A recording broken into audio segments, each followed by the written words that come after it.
Do you need to come up with brilliant ideas or find inspired solutions to any problem? Tony Buzan is the world's leading author and top lecturer on the brain and learning.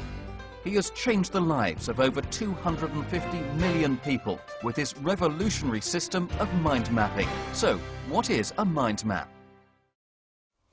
A mind map is a thinking tool that reflects externally what goes on inside your head. The mind map was like a Swiss army knife for the brain. Anything I wanted to do in terms of thinking, contemplation, cognition, remembering, creating, the mind map was the ideal tool for that.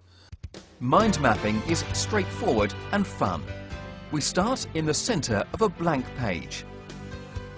We connect branches to the central image and connect second and third level branches to the first and second, and so on.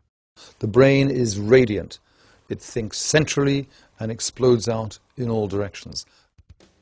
Branches are curved and tapered rather than straight-lined. They are organic and free-flowing, as opposed to structured and uniformed. The branches on a mind map are the reflection of the way the brain thinks. So when you think of anything, if you think of chair, you have your picture and then you have your associations off that. The brain thinks by imagination and association. The reason why traditional note-taking in lists and lines doesn't work, actually is counterproductive, is because it doesn't have the associations. If you don't have associations, you don't have connection. If you don't have connection, you don't have memory and you don't have thinking. In a mind map, the branches are always curved, curvilinear.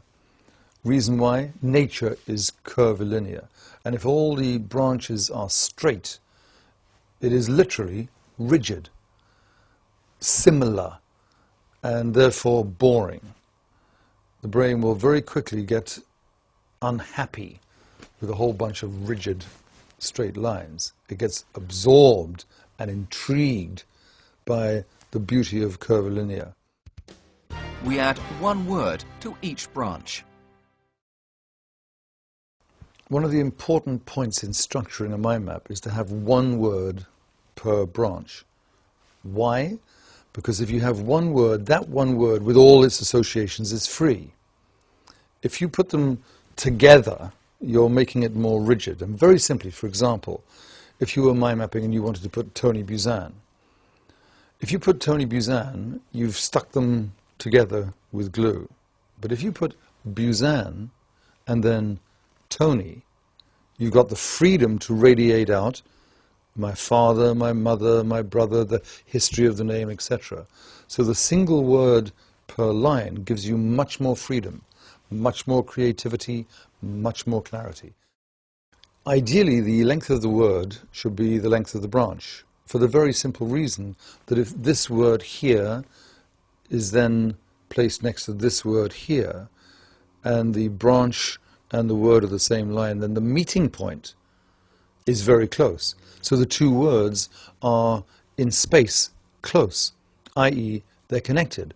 If you've got one word, little word here on a long branch, and a little word over here in a long branch, the words are disconnected. We don't use color in notes traditionally because we are told not to in school.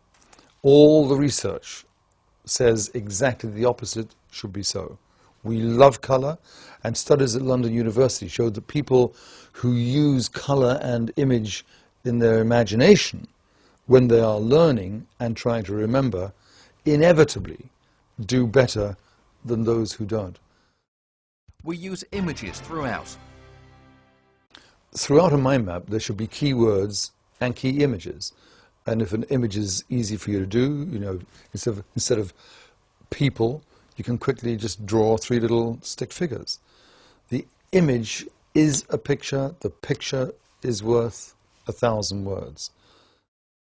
Another important point about the use of images, the use of associations, is that all the great geniuses did that. So if you start to use associations, you start to use images externally, you will join the pantheon of the great geniuses like Leonardo da Vinci.